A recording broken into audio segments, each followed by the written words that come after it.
Hey everybody, Tim and Miranda here for another episode story of Doctor Who, story 220, The Impossible Astronaut, Day of the Moon.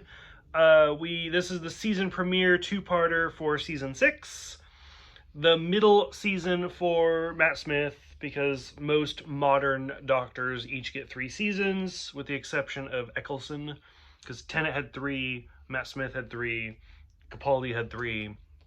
And it's looking like Jodie will have 3.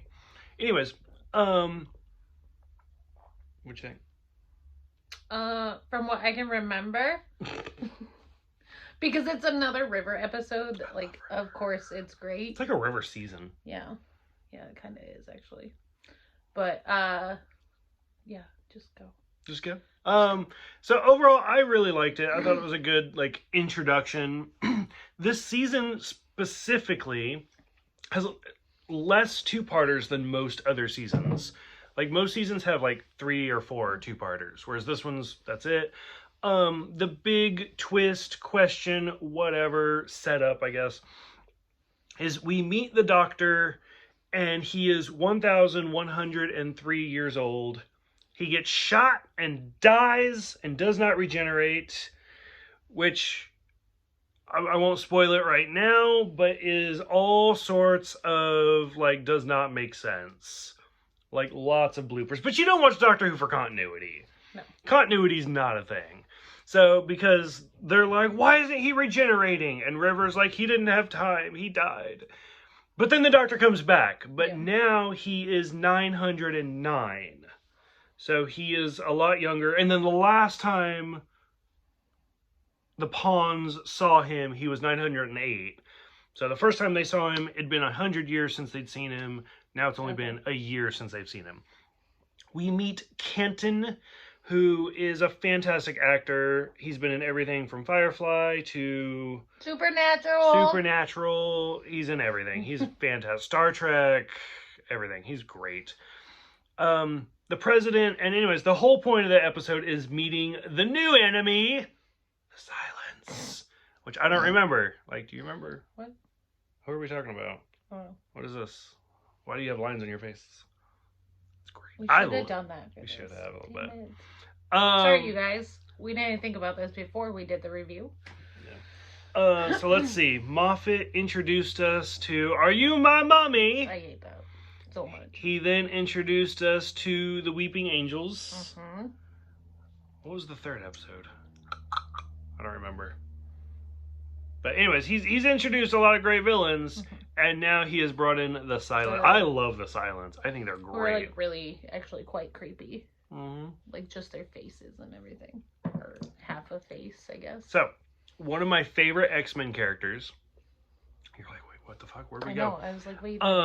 Is called Forget-Me-Not. And he's the dumbest, most pointless X-Men character ever. Because his power is literally the Silence, where people don't remember him as soon as they turn away from him. And so there are issues of X-Men where he shows up and they're like, who are you? And he's like, guys, I've been part of the team for 10 years. Oh my god. Come on. And and they're like, oh yeah, let's fight. And then they battle Magneto, and then they turn around and then they look back at him. They're like, oh, who are you? And he's like, fuck. And his X-Men character's name is Forget-Me-Not, because they always forget him. Oh my god. And he's not a big one like Storm or Wolverine or anything like that. He shows really up. Really depressing. Actually. Yeah, I know. He only shows up every few years, because people are just or maybe he shows up all the time, people just don't remember. Maybe, yeah. But it's more of a joke than anything. But to have the Silence, I'm like, oh shit. Once again, River steals all the best lines, where what is it, where she's like if I need help, I'll scream, and he's like, are you a screamer? And she's like, spoilers. It's like, damn. How, can you say that on BBC? I don't even know. She's so feisty and flirty, and that's what makes her great. Mm-hmm. Because, especially, with her being so feisty, she's one of those, I can do this all on my own kinds.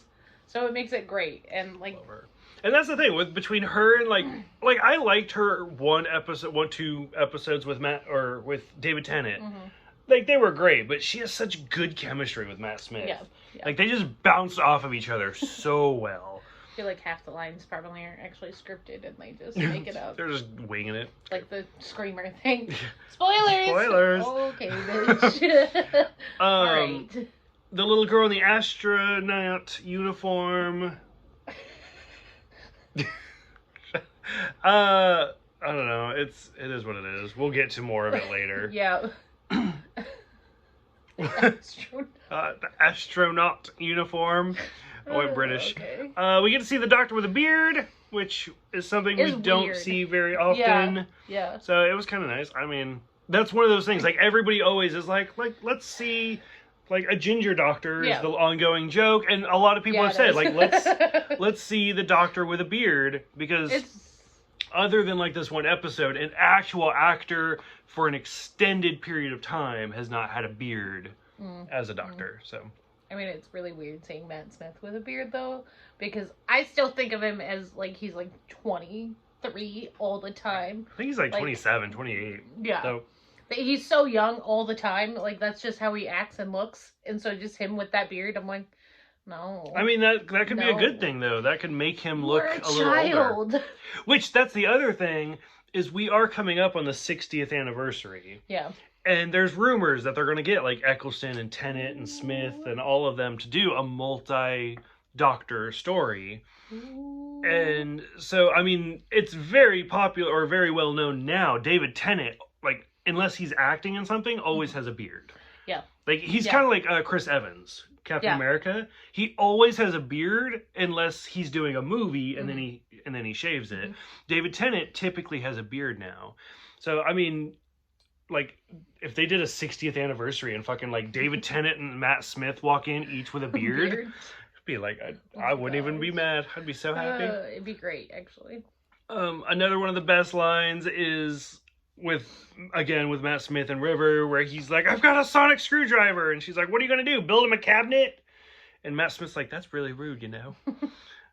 Especially because the sonic doesn't work on wood. So it makes it even better. Yeah, it does. Canton's character, as much as I love the actor, I feel like he didn't do a whole lot in the episode. So, the best part comes to the end where it's 69, I think, actually, because they have the first walk on the moon. Yeah. And so, where he has the line of, like, he's talking to the president, and he's like, this person you want to get married to is black, isn't it? Aren't they? And he's like, yes. And he's like, I'll see what I can do. He is. And you're like, oh, gay reference. So, I love that. It was a nice little shout out. He's such a good actor, too. Yeah, he is. Like, I have not seen Supernatural, but... He's really good in it. Even all the other stuff I have seen. So he plays the King of Hell. Oh, okay. Crowley is the name. Which, isn't that who David Tennant plays in Good Omens? In Good Omens, yeah. Yeah, okay. So, interesting little connection. It's actually quite funny. But he's so sassy in Supernatural and stuff. So, like, seeing him in this episode, like, he's, like, so, like, run down. Like, you don't get that. Oh. Because he's, like, sassy, like, River in Supernatural. Oh, okay. And he's just, like, he's funny. He makes so many jokes. Like, there's an episode where, because when demons make a deal, they kiss you. And so he makes a deal with this dude, Bobby. And they have to kiss. Bobby's been in the show. Yeah. And so they kiss, and he fucking gets a picture of it. Nice. And Sam and Dean come in, and Crowley's like, he made a deal with me. And Dean's like, you guys didn't kiss, did you? And he fucking, like, holds up his phone, and Bobby, like, freaks out. You took a picture! That's amazing. He's so funny in it. That's amazing. I don't remember who Bobby played now. But I remember his character, that actor popped up, and you're like, hey! So any Supernatural people that play, like, if I see them, I'm like, that's this person. Well, that being said, like, I seem to remember, like, because in this, I think he's British in real life. But in this episode, he's an American. Yeah. And then in Supernatural, is he British? Yeah. Okay, so and he's one of those. Like, there are certain characters and actors and stuff like that, like, they try. They put in that good old college effort, but you're like, oh, you are faking it. And then he is one of those actors, like, if I couldn't tell. Like, if you were like, is he British or American in real life? And I didn't already know who he was, I'd be like, fuck.